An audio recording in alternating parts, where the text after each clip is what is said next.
Hey guys, this is Fruity Teen here, and I'm at school right now, and I'm about to give a speech in about 15 minutes about gay and lesbian adoption, and I'm pretty much going to come out in front of the class and give a speech about pro adoption for gay and lesbian couples. So a little bit nervous now, but we'll see how that goes. So I'm going to tape it, and I'll get back to you guys. All right, bye.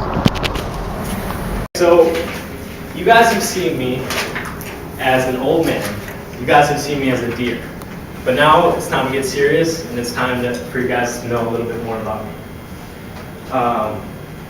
I could have picked an easy subject that I didn't really care about too much, and that it would have made it a little bit easier to go along with this speech. But I decided to take a risk, and I decided to choose a topic that was really important to me outside of school and outside of work.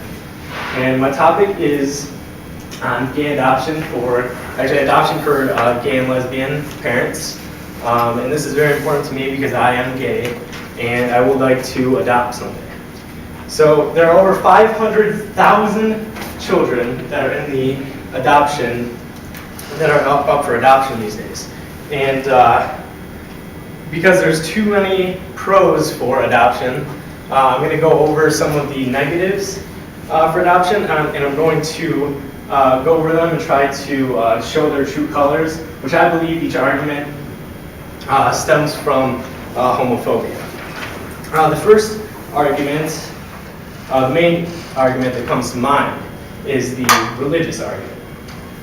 You may hear conservative Christians stating from 1 Corinthians 6:9 or Leviticus 18:22, which both are quotes from the Bible about homosexuality. You may also hear them talking about the Judaic Code, which is basically a code made up from numerous laws in the Old Testament. But some of these codes are they're not applicable in today's society. For example, and I got this from the Religious Tolerance website that was last updated in December 2009. One of them is a child is to be killed if he or she curses their parent.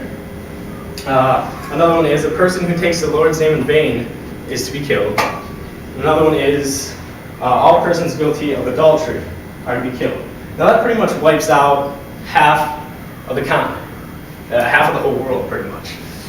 The code also prohibits getting a haircut and getting tattoos. So I guess my point is you can't use that argument against homosexuality because the stuff in the Judaic Code is not applicable in today's society. So for the people that don't use the religious aspect, the people that are more, I guess, coming from the moral stance, state that children need a mother and a father role growing up, and children raised by homosexual parents are more likely to become gay.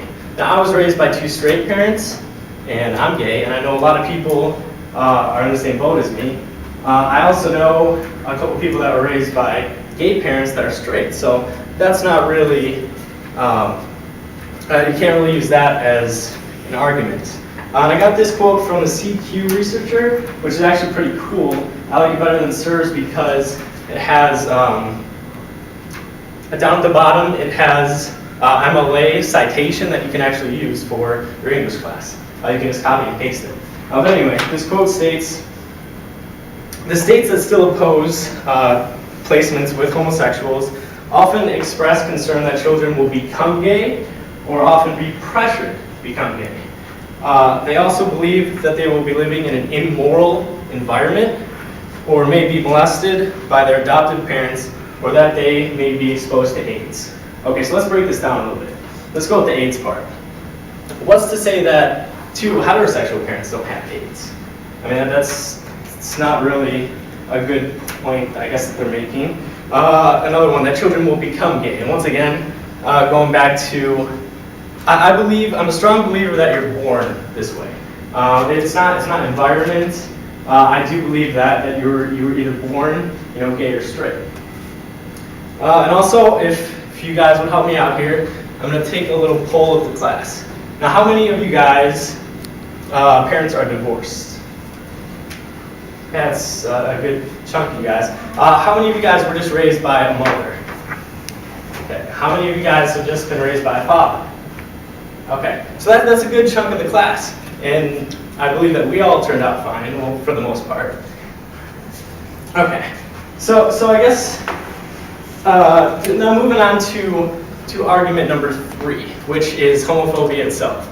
Homophobia can be found everywhere. I mean, in the school setting, in the work setting, just basically, you know, homophobia is found everywhere, just like racism. It is found pretty much everywhere too. I'll explain why I chose this quote after I read it. In a research study conducted by Charles Murray and Susie Buffett in 2009, found that in a 2007 survey of 626 gay, bisexual, lesbian, and transgender middle schoolers across the country, 81% reported being regularly harassed on campus because of their sexual orientation, and another 39% reported physical assaults. Now that shit needs to stop. And I know we're all in college and we're past those years, and hopefully you guys are very open-minded, which I'm sure that you guys are. But that's just a ridiculously high number. I mean, reading that just really kind of pissed me off. So in conclusion, like I said, there's about 500,000 children in foster care right now. That's half of a million. And with gay and lesbian couples having to jump through hoops to go through the adoption process, it's no wonder that the number is still so high. All right, guys, this is our time, our college years, to break out of our shell, to step out of our comfort zone and be open-minded. Now, I was going to have you guys join a Facebook group about pro-gay adoption, but I mean, let's get real. Maybe like 1 or 2 or 3 of you guys would join it. It was a good idea, Mr. Tanakis, but I'm thinking I'm going a little bit farther than that. My action step for you guys, and this might seem like a cop-out, but it's not, is to be open-minded all the time. There's been a lot of gay suicides lately, which I'm sure you guys might know of, which stem from homophobia and harassment. If you guys see, please, if you guys see anybody getting bullied, whether they're gay or whether they're just different, just please stand up and say something. You know, if you don't know how to handle the situation, just get authorities involved, or else you'll end up regretting it. I know in high school that I didn't stick up for somebody, and I end up regretting it very much. And guys, 10 years from now, we're all going to be in our own career. We're all going to have kids, and hopefully I will too.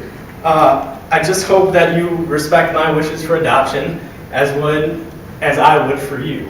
You know, if your wife can't get pregnant, or if you're a woman and you can't get pregnant yourself and you have to adopt, I would definitely respect your wishes. So don't think I would be any less of a parent because of my sexual orientation. All right, thank you guys.